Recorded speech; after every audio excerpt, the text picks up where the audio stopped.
Filemon.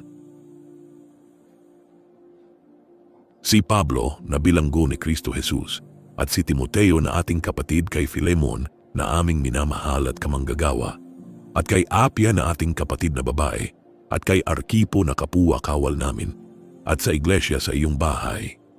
Sumainyo nawa ang biyaya at kapayapaang mula sa Diyos na ating Ama at sa Panginoong Hesukristo. Nagpapasalamat akong lagi sa aking Diyos na ikaw ay binabanggit ko sa aking mga panalangin.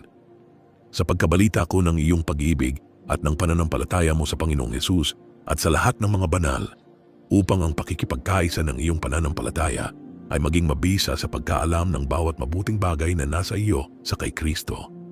Sapagkat ako'y totoong nagalak at naaliw sa iyong pag-ibig, sapagkat ang mga puso ng mga banal ay naginhawahan sa pamamagitan mo, kapatid.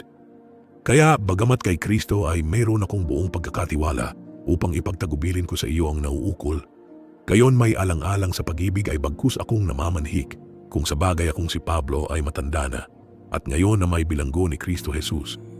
Ipinamamanhik ko sa iyo ang aking anak na aking ipinanganak sa aking mga tanikala, si Onesimo, na nang unang panahon ay hindi mo pinakinabangan, datapuat ngayon ay may pakikinabangin ka at ako man, na siya ay aking pinabalik sa iyo sa kaniyang sariling katawan, sa makatuwid bagay, ang aking sariling puso.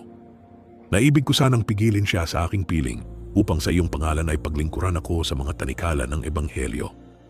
Datapuat kung wala kang pasiya ay wala akong magagawang anuman upang ang iyong kabutihang loob ay huwag maging tila sa pagkakailangan kundi sa sariling kalooban, sapagkat marahil sa ganito siya ay nahiwalay sa iyo sa sangdaling panahon upang siya ay mapasa iyo magpakailanman, na hindi na alipin kundi higit sa alipin, isang kapatid na minamahal, lalong-lalo na sa akin, ngunit gaano pa kaya sa iyo na siya ay minamahal mo maging sa laman at gayon din sa Panginoon.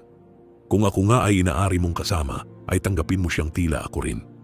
Ngunit kung siya ay nagkasala sa iyo ng anuman o may utang sa iyong anuman, ay ibilang mo sa akin.